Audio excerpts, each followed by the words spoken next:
Bonjour tout le monde. Aujourd'hui, pour l'émission numéro 25, on parle d'éco-anxiété. Bienvenue à Studio Libre.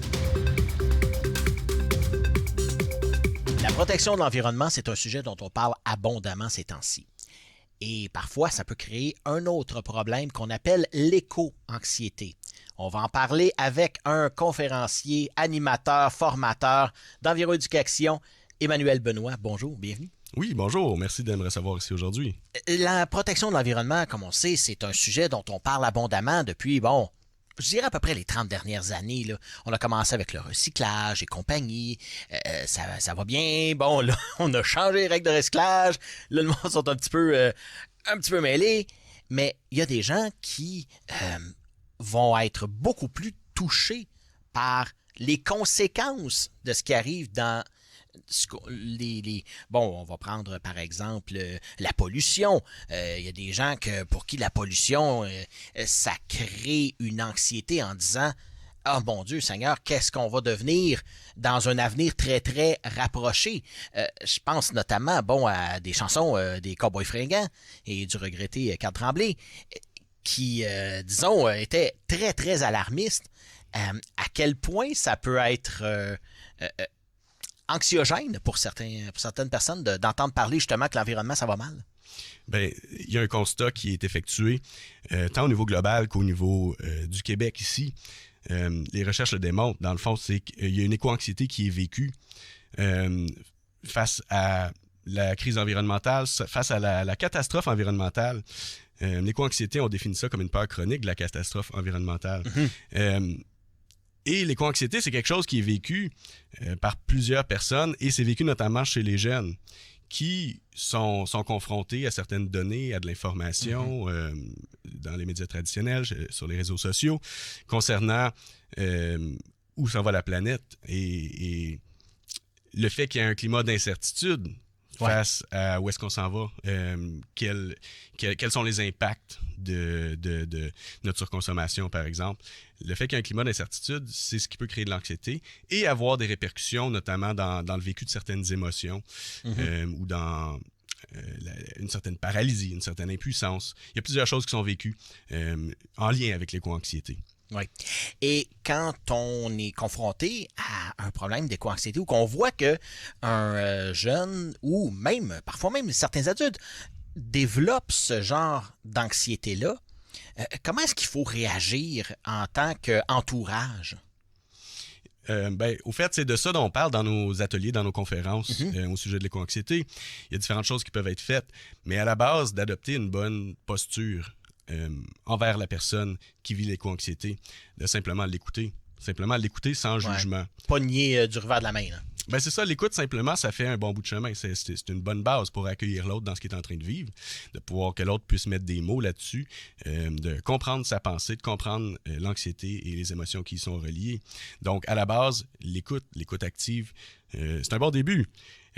Ensuite, on va parler de différentes postures possibles, la curiosité empathique, de poser les bonnes questions, de s'assurer de répondre à ce sujet-là sans tomber dans le discours alarmiste. Parce que il est véhiculé, ce discours-là, quand même. On envoie des images catastrophes dans les médias.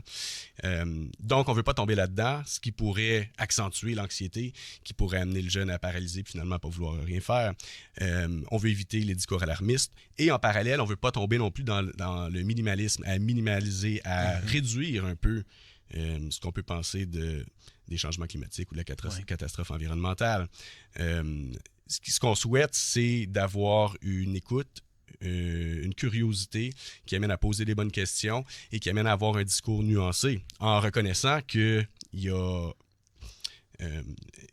des changements qui sont à apporter pour qu'on vive de manière plus sainement en prenant en considération les impacts qu'on a au niveau de notre environnement. Il y a des changements qui sont à faire et il y en a des bonnes actions qui ont été posées en ce sens également. Donc, de reconnaître le problème, reconnaître les enjeux et d'indiquer qu'il y a des actions qui ont été posées, il y a des organismes qui œuvrent en ce sens et que nous, en tant qu'individus, on peut agir aussi à notre niveau, à notre échelle. C'est qu'on a l'impression, dans certains discours alarmistes, qu'il n'y a rien qui se fait, que tout va mal, il n'y a rien qui se fait, la catastrophe est inévitable et c'est pratiquement demain matin. C'est pas vrai qu'il n'y a rien qui se fait au niveau de l'environnement. Il y a beaucoup de choses qui se fait. Mais on dirait que quand on est dans ces algorithmes-là, justement, du discours alarmiste, ben, on ne voit que ça. On sait comment ça fonctionne, les réseaux sociaux. Donc, est-ce que justement, il n'y a pas moyen de dire, non, regardez, il y a d'autres choses qui se fait. Oui, il y a des places où ça peut être catastrophique, mais il y a d'autres places aussi où on a une réaction à ça. Certainement. Et puis, dans nos ateliers, on partage, dans le fond, certains médias alternatifs où est-ce qu'on a des sources d'informations qui amènent des informations diversifiées par rapport aux initiatives qui sont faites, par rapport à l'éco-anxiété qui est adressée en tant que sujet dans certaines capsules médiatiques, par exemple. Donc, on veut mettre de l'avant des sources d'informations alternatives. On met de l'avant aussi dans nos ateliers des initiatives qui existent dans la région, entre autres des organismes comme Enviroéducation, qui œuvrent au niveau de l'environnement, d'autres organismes comme le RAC à Bessic, par exemple, sur la rue Aidée dans le centre-ville de Hull, qui aident des jeunes qui voudraient se réparer leur vélo ou qui veulent utiliser des matériaux recyclés, réutiliser des pièces de vélo, etc. On met de l'avant différentes initiatives comme les jardins communautaires, qui sont des initiatives qui ont lieu dans pratiquement chaque quartier, Absolument. Qui permet à l'individu de prendre en charge un peu sa souveraineté alimentaire et se nourrir d'une manière à minimiser l'impact environnemental de sa consommation en réduisant la distance entre le lieu de production de l'aliment et son assiette. Donc, il y en a plusieurs initiatives comme ça qu'on peut mettre de l'avant, tant au niveau des organismes qui œuvrent au niveau de l'environnement que des initiatives individuelles qu'on peut poser chacun de notre côté pour réduire notre empreinte environnementale ou du moins tendre dans des actions qui visent un développement plus éco-responsable au niveau régional, éventuellement global. Oui. Et parlant d'activités, vous en faites une prochainement. C'est le 12 février. Ça va se dérouler une conférence, justement. On va aborder quel sujet dans cette conférence-là? Parce que je sais que ça va couvrir assez large, là. Ça couvre assez large. On part d'un constat de fait, dans le fond, qui dit que c'est plus de 50% des jeunes qui rapportent vivre des émotions comme l'anxiété, la tristesse ou la colère par rapport au changement climatique ou à l'environnement. On part d'un constat de fait au niveau québécois qui dit que c'est 54% des Québécois et des Québécoises qui estiment avoir ressenti de l'éco-anxiété. Oh, quand même! C'est énorme quand même, les données, les chiffres qu'on voit qui sortent de ces études-là. Vous voyez ici, chez les jeunes, chez les 18-34 ans, on exprime vivre davantage d'émotions négatives à l'égard de la crise climatique. Et si on regarde de 2022 à 2023, il y a une augmentation au niveau des chiffres, il y a une augmentation au niveau des individus qui estiment vivre l'éco-anxiété. Alors, à la base, on aborde ce sujet-là en disant que les chiffres parlent. C'est pas quelque chose qui est inventé, c'est quelque chose qui est vécu et les gens l'expriment. Ensuite, on va démystifier, comprendre c'est quoi l'éco-anxiété. Qu'est-ce que c'est? T'sais, on a toute une idée, mais ça a été étudié par des experts. Il y a de la recherche qui a été faite à ce sujet-là. Juste au niveau étymologique, l'éco-anxiété, on parle du mot écologie. Écologie, éco, ça vient du grec oikos, qui veut dire habitat ou maison. Et logie, ça veut dire logos, le discours, l'étude. Alors, écologie, l'étude de l'habitat, ou le discours sur l'habitat. Mais si on parle d'éco-anxiété, c'est l'anxiété par rapport à l'habitat. C'est assez fondamental. Si on veut une anxiété par rapport à notre maison, notre habitat, notre lieu de vie, notre lieu de sécurité, et que celui-ci est mis en danger et celui-ci n'est pas assuré en tant que sécurité, c'est normal qu'on vive de l'anxiété. Alors, on vient en quelque part démontrer que c'est légitime comme sentiment. On va parler du fait que l'anxiété, elle est souhaitable à un certain niveau. Si on tombe dans des discours alarmistes et que l'anxiété elle devient trop extrême en intensité et qui fait en sorte qu'on est paralysé, on ne sait pas comment agir, on vit des émotions intenses de culpabilité puis de colère par rapport à la situation environnementale, là, c'est pas une anxiété souhaitable. Et si on n'en vit aucune anxiété, on ne va pas la prendre en charge, la santé de notre planète. C'est ça. Donc, une anxiété équilibrée dans son intensité, ça permet de passer à l'action. Puis à travers nos conférences, nos ateliers, finalement, on vise à démystifier, comprendre c'est quoi l'éco-anxiété et outiller les parents à comprendre comment accompagner le jeune pour comprendre son émotion, travailler avec son émotion et passer à l'action. ultimement, on vise à amener le jeune à pouvoir prendre en charge un peu ses gestes individuels et éventuellement, possiblement, s'impliquer au niveau environnemental pour devenir acteur de changement dans quelque chose qui lui tient à cœur. Finalement, s'il vit de l'éco-anxiété, c'est qu'il y a des valeurs en lien avec l'environnement. Alors, c'est un peu ça le chemin qu'on fait à travers les ateliers, les conférences. Et j'ai l'impression, en tout cas, détrompez-moi si je me trompe, mais que c'est assez générationnel. Si on prend l'âge de mes grands-parents qui auraient aujourd'hui autour de 90 ans et qui ont, pour celle qui reste encore, elle a 93 ans, on n'en parlait pas, me semble, de l'environnement et de l'éco-anxiété. Même encore aujourd'hui, souvent, on a des discours qui viennent de personnes plus âgées qui disent pourquoi tu t'énerves avec ça? C'est quoi le rapport? La Terre est résiliente. C'est ça. La Terre était là avant, elle va être là après. Est-ce que, justement, ça devient un peu un conflit de génération? On pourrait peut-être parler de conflit de génération. Du moins, on peut dire qu'il y a une génération qui s'en soucie un peu plus qu'une autre. Oui. En tant qu'adulte, on ne sera pas là pour constater vraiment les dégâts de la catastrophe environnementale.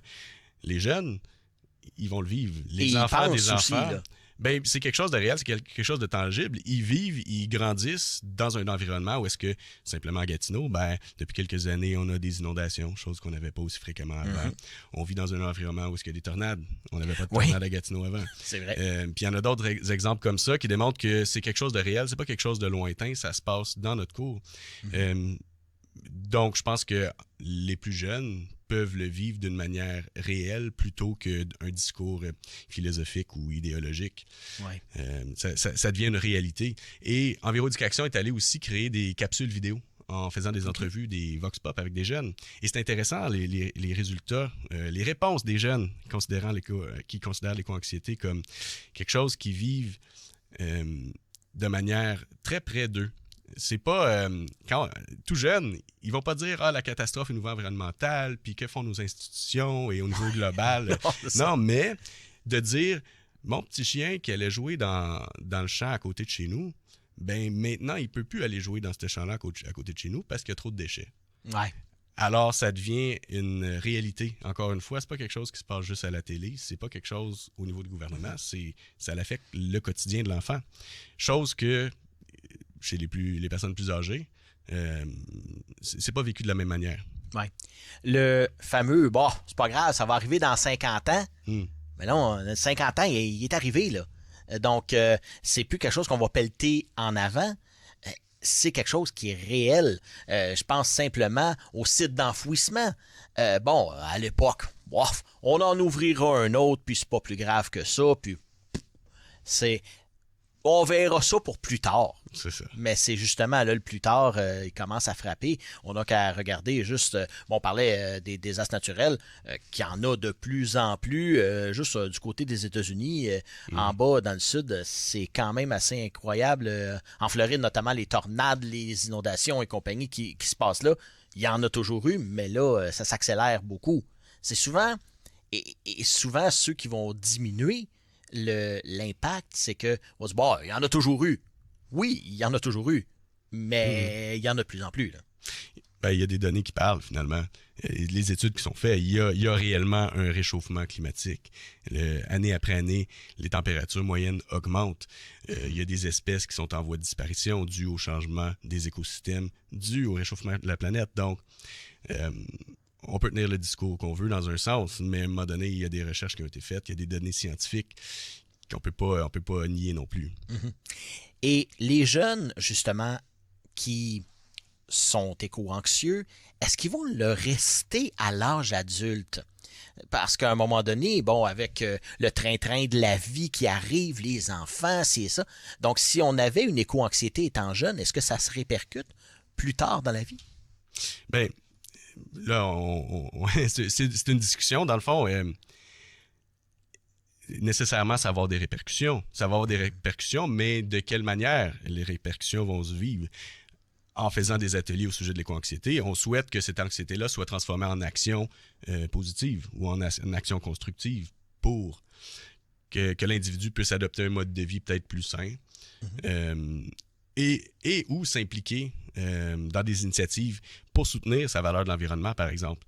Donc, est-ce qu'on reste éco-anxieux toute notre vie? Probablement à différents niveaux. On reste conscient de notre impact au niveau de l'environnement. On ne peut plus le nier. C'est partout. Depuis quelques années, depuis plusieurs années maintenant. C'est un sujet d'actualité. Donc, ce sujet-là, il reste. L'anxiété, je pense, ça va être peut-être plus grande, plus jeune et aller en diminution à mesure qu'on réussit à gérer les émotions en lien avec l'anxiété et qu'on réussit à l'adresser, la prendre en charge, la transformer finalement, la transformer en geste, en acte concret. Et est-ce qu'on voit une recrudescence, justement, les jeunes qu'on dit éco-anxieux, les initiatives, est-ce qu'on les voit? Est-ce qu'il y a une augmentation des initiatives individuelles chez les jeunes qui prouvent que, ils ont transformé cette éco-anxiété-là en action concrète? Oui, on peut certainement le voir. Il y a plusieurs initiatives, pas uniquement chez les jeunes. Mais chez les jeunes, on pourrait aussi parler des initiatives qui ont lieu dans les écoles. Nombre d'écoles qui ont commencé à faire des classes vertes, faire des jardins communautaires à l'extérieur, c'est vrai. faire des promenades en nature, amener le sujet de l'environnement de manière transversale dans les autres matières à l'école, fait en sorte qu'on peut dire que les jeunes participent à des initiatives en lien avec l'environnement plus qu'avant. Puis après ça, juste au niveau régional, le nombre d'organismes ou d'actions possibles, d'initiatives possibles, où est-ce qu'on peut s'impliquer en lien avec l'environnement, c'est énorme. Alors, moi, je pense qu'il y en a de plus en plus et que de voir des têtes d'affiche ou disons des personnalités publiques comme Greta Thunberg qui amènent le sujet de l'environnement d'une manière peut-être dramatique, mais qui amène ça sur la place publique puis qui amène la discussion à ce sujet au niveau médiatique, ça fait en sorte que le jeune, il se sent moins tout seul puis il peut voir un discours inspirant ou un discours où est-ce que un discours qui a sa place au niveau public. Alors, ça peut amener le jeune à tendre vers des initiatives ou à vouloir s'impliquer ou s'exprimer à ce sujet-là. Et du moins de le mettre en conscience, parce que quelque chose qu'on peut remarquer au niveau des études qui sont faites au sujet de l'éco-anxiété, c'est que l'éco-anxiété, c'est pas nécessairement vécu consciemment comme de l'éco-anxiété. Oui, on se dit pas « je suis éco-anxieux un matin quand je me lève ». C'est plutôt... J'allais dire inconscient, mais c'est pratiquement ça. C'est les répercussions qu'on voit consciemment. Que ça soit de la démotivation à l'école, que ça soit ne pas pouvoir se projeter dans l'avenir, que ce soit de vivre des sentiments de culpabilité ou de colère envers les personnes plus âgées. Ça peut être des résultantes ou des répercussions de l'éco-anxiété. L'éco-anxiété, tant qu'on n'en parle pas consciemment ou qu'on ne l'adresse pas, ça peut rester en arrière-plan pendant longtemps. Mais les répercussions dont je viens de parler, ceux-là sont visibles, on peut en témoigner. Donc, déjà, d'adresser le sujet, puis d'en parler, puis de parler d'environnement, puis de parler de l'anxiété qui peut venir avec le sujet de la crise environnementale, ça permet d'aller un peu plus loin à comprendre l'émotion, comprendre ce qui est vécu, puis s'outiller pour bien gérer cette anxiété-là et ultimement transformer ça en action, puis en geste positif. Quand on voit qu'on peut s'impliquer, est-ce que c'est pas ça un peu qui calme cette éco-anxiété? Donc, est-ce que l'éco-anxiété est un peu, j'allais dire en anglais, boostée par le fait qu'on ne sait pas quoi faire avec ça, avec comment s'impliquer en environnement, et qu'une fois qu'on le connaît, qu'on sait ce qu'on peut faire et qu'on sait l'impact qu'on peut avoir, ça calme cette anxiété-là? Je suis d'accord. Oui, je suis d'accord avec toi. Dans le fond, vivre de l'éco-anxiété, ça amène peut-être des pensées récurrentes, à ruminer, à avoir certaines idées qui tournent en rond, à vivre des émotions qui peuvent être lourdes. Ça amène à être concentré dans ces zones-là de l'être ou du vécu humain. Alors que lorsqu'on est en mouvement, lorsqu'on fait une marche en nature ou est-ce qu'on fait du sport, on est dans notre corps, on bouge physiquement. Où est-ce qu'on pose action puis qu'on vient qu'à s'impliquer? On sort de notre tête, on sort de notre émotion, puis du ressenti peut-être indésirable par rapport à la crise environnementale, et on rentre dans un mode solution plutôt que d'être seulement dans un vécu peut-être stagnant ou révoltant. Oui. Et ceux qui voudraient assister à cette conférence-là, c'est le 12 février, je le rappelle, on peut aller où? Ben, au fait, c'est à la bibliothèque Donalda Charon, qui est dans le secteur du Plateau, secteur Hall, de 18h30 à 20h. On va être présent. Les gens peuvent se présenter, assister à la conférence. Il y a de l'information intéressante qui est partagée. Les parents sortent outillés de la conférence avec des idées très concrètes sur la manière d'accompagner les jeunes qui vivent de l'éco-anxiété. Mais à travers vos activités, j'imagine que vous revoyez des gens qui reviennent et qui s'intéressent à la cause. J'imagine que ça va être intéressant de voir pour votre première des gens, des visages qui sont connus et peut-être qui ont amené d'autres personnes. Dire, hey, viens écouter ça. Tu vas voir, ça va t'aider. Je trouve que c'est un atelier, une conférence qui s'adresse un peu à tout le monde. Parce que, oui, on veut parler aux parents qui ont des jeunes qui sont éco-anxieux. Mais finalement, on se rend compte que l'éco-anxiété, ça peut se vivre dans vingtaine, dans trentaine, etc. L'éco-anxiété, finalement, c'est de l'anxiété, puis c'est des émotions. Donc, il y a des outils qui sont partagés, qui aident l'individu, dans le fond, qui souhaite vivre un peu plus sainement au niveau psycho-émotionnel. Alors, c'est pertinent pour tout le monde. Et après ça, petits ou grands, qu'on veuille s'impliquer au niveau de l'environnement, il y a de l'information qui est partagée à ce niveau-là par rapport aux initiatives qui sont en place, les organismes qui existent. Alors, j'invite tout le monde à se présenter. Ça va certainement être intéressant. Et oui, il va y avoir des visages connus, des visages qu'on reconnaît parce que ceux qui ont l'environnement à cœur, finalement, ils cherchent les endroits où s'impliquer et se dirigent aux endroits où est-ce que ce sujet-là est abordé. Oui. Et ceux, justement, qui sont impliqués, qui aiment ça, est-ce qu'il y en apporte des nouveaux? Justement, est-ce que ce mouvement-là a des impacts sur des personnes qui sont, bon, on parle souvent, bon, les jeunes qui veulent s'impliquer, bon, vont impliquer leurs parents, leurs amis, mais au sens plus large, est-ce qu'on sent qu'il y a une mouvance pour protéger l'environnement ou au moins essayer de combattre cette anxiété-là pour que ce soit plus productif? Je dirais que oui. On voit qu'il y a une croissance. Il y a une diversification au niveau des activités, par exemple, d'environ-éducation, qui démontre qu'il y a un besoin. Il y a du financement qui arrive pour des initiatives comme celle-ci.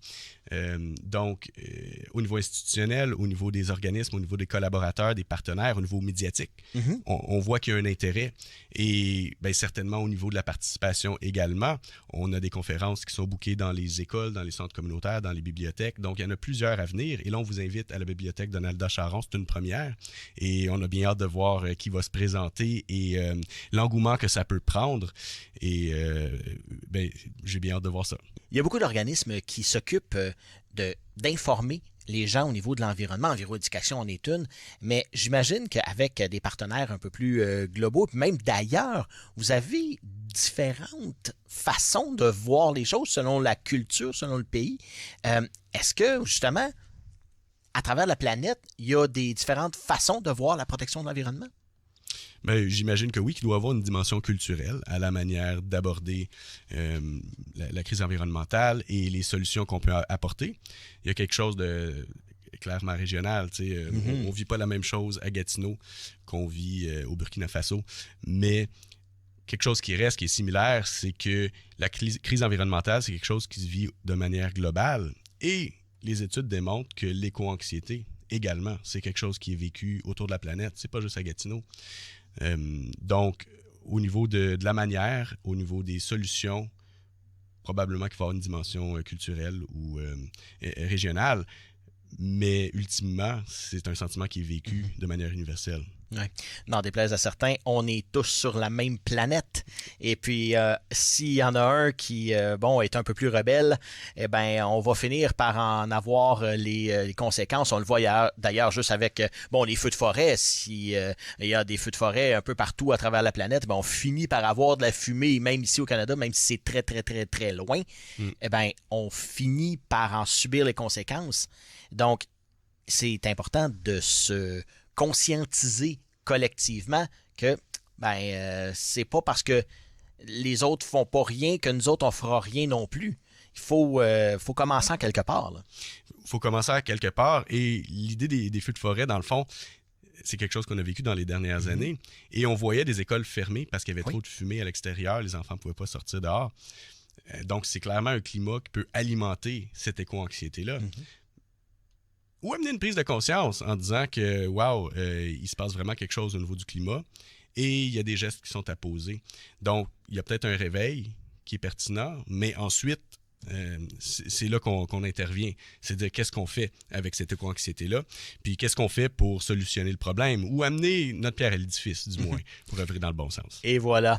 Eh bien, cet édifice-là, il va être long à construire, mais brique par brique, on va y arriver. Merci beaucoup, Emmanuel Benoît, conférencier, Merci. Formateur à Enviroéducation. Merci. Merci. À bientôt. La télévision communautaire autonome parle des enjeux locaux, donne une voix aux citoyens et citoyennes, en plus de faire rayonner les talents d'ici. Accessible à tous, elle appartient à la communauté et donc à vous. J'ose ma télé communautaire, mon média de proximité. Moi, ma plus grande réalisation, JF, là, c'était de recevoir les gens à mon bureau toutes les semaines pour essayer de les aider dans leur dossier. Je suis sûr que les historiens vont dire là, que pour l'Est, là, une des meilleures décisions de l'histoire, ça va avoir été de la fusion. J'ai dit, je suis le prêtre, je suis le curé, m'en viens vous voir. Elle s'est ouvert les yeux, elle dit, ah oui? On a jasé et ces filles ont pu reparler pour une dernière fois à leur mère.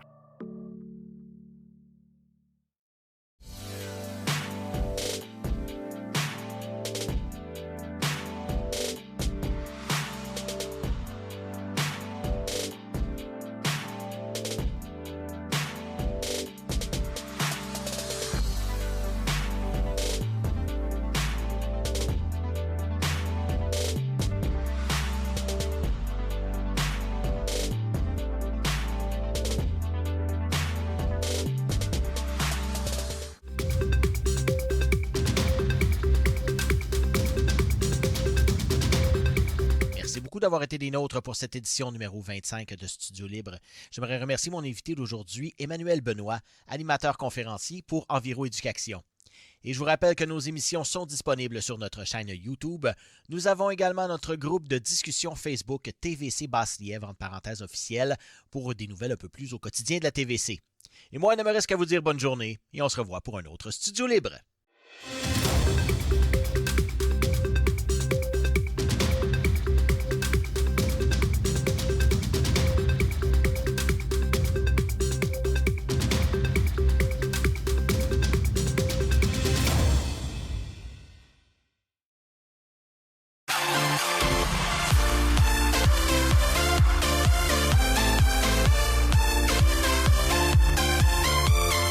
TVC Basse-Lièvre, la télé qui nous rassemble.